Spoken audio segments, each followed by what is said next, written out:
Parents మెచ్చిన university Sankal Chand Patel university Gujarat.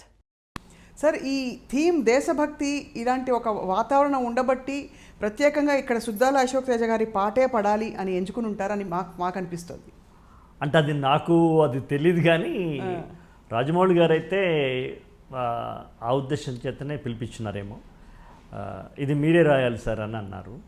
అంటే చాలా పెద్ద ప్రాజెక్ట్ కదా. మనం కూడా అంటే నేను ఇప్పుడు ఇండస్ట్రీకి వచ్చి 29 ఏళ్ళు అవుతుందమ్మా. అవును సార్.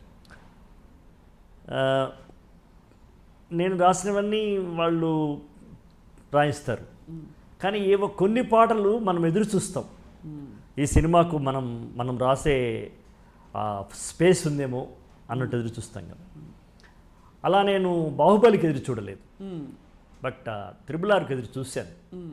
ఎంత గాఢంగా ఎదురు చూశాను అంటే, ఆయన ఇంకొక నెల రోజుల్లోకి ఫోన్ చేస్తాడనగా ప్రతిరోజు నేను ఏ ఫోన్ వచ్చినా కూడా నేను రాజమౌళి గారి ఆఫీస్ నుంచి అనుకునేవాడు అనమాట. అలా ప్రిపేర్ అయ్యి నేను ఫోన్ ఎత్తేవాడిని. కారణం సార్ అంటే నాకు ఎందుకో ఒక 6th సెన్స్ లాగా నేను ఈ సినిమాలో నాకు స్పేస్ ఉంది, డెఫినెట్గా రాజమౌళి గారు, విజేంద్ర ప్రసాద్ గారు, లేకపోతే వల్లి అమ్మ గారు ఎవరో పిలుస్తారు అనేది గాఢంగా అనుకుంటాం.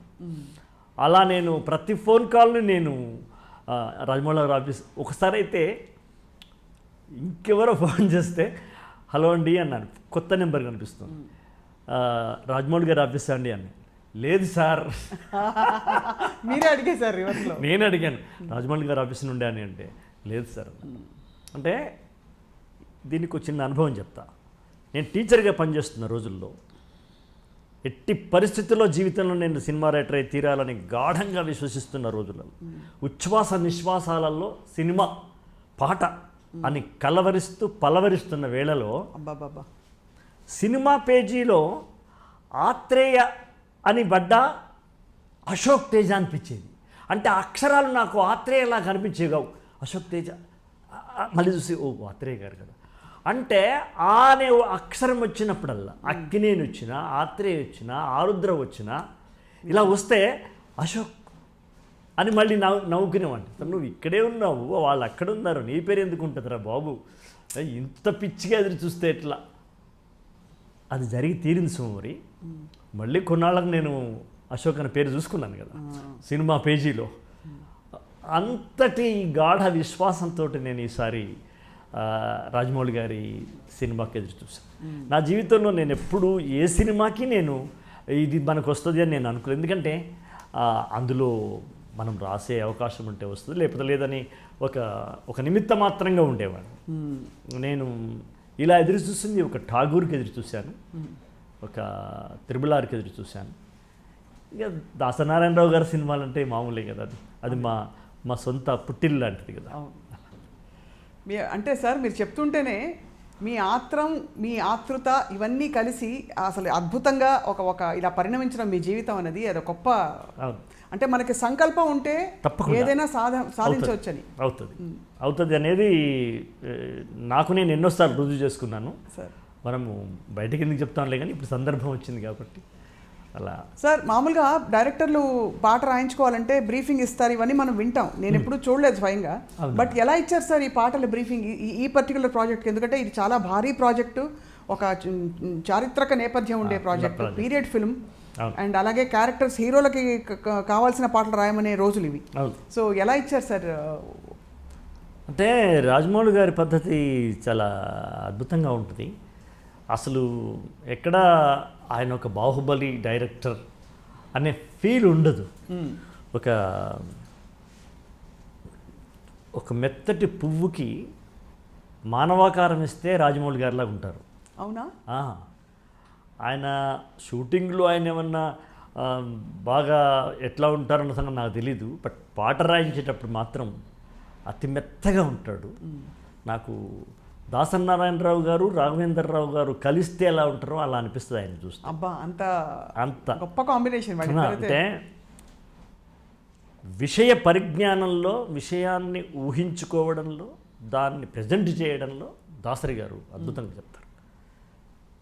రాఘవేంద్రరావు గారు చెప్తారు, ఎంత మెత్తగా చెప్తారంటే అసలు సీతాకోక చిలుక పువ్వులోంచి తేనె తీసుకునే విషయం ఆ రేకులకే తెలియనంత శుతిమెత్తగా చెప్తారు ఆయన.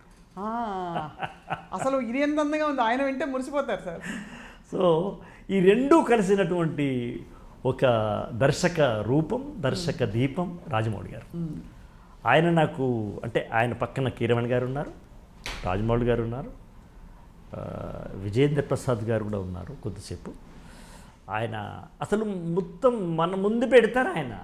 ఇప్పుడు నేను ఇది అనుకుంటున్నాను, ఇది ఎలా అయితే బాగుంటుంది అంటారు అంటాడు మనల్ని రాజమౌళి గారు. అసలు అలా అవసరం లేదు, అలా అవసరం లేదు, కానీ ఆయన అలా అంటారు అనమాట.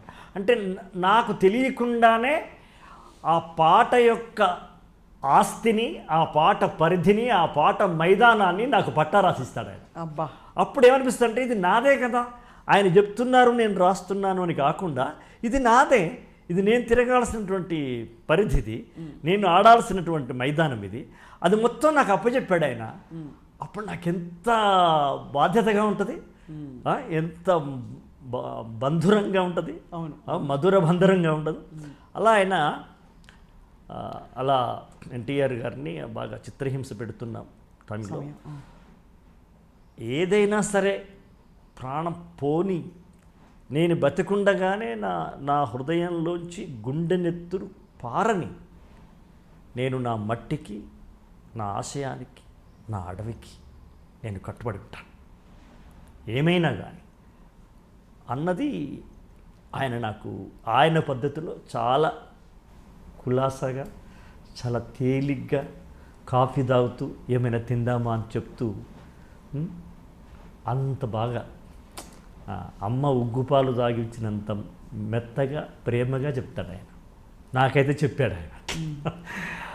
అప్పుడు తర్వాత అది కూడా మాకు వదిలేసాడు ఆయన. ఏదంటే మీరు ఏదైనా అనుకోండి, ఆ తెలంగాణ ప్రాంతము, ఆ అడవి అదంతా ఉంది కదా, ఆ నేపథ్యంలోంచి ఏ ఫ్లోలో వస్తుందో అనేది మీరు ఒకటి అనుకోండి.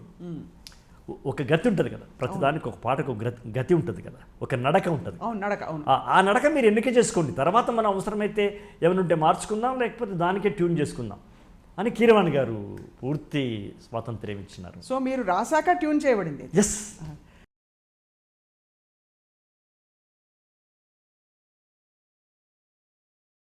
Hi, this is Isha Chavla. This is Manara Chopra. Hi, this is Kartikeya. నేను డైరెక్టర్ తేజ అని. Press the bell icon for more updates. For more such videos, please subscribe to iDream. For more videos, please subscribe to iDreams. For more videos, please subscribe to iDream. And you're watching iDream Media. Please like, share and subscribe to the channel. And don't forget to subscribe to iDream. Please subscribe iDream Media. Do subscribe to iDream. Subscribe to iDream Media. Do subscribe to iDream Media. Don't forget to subscribe.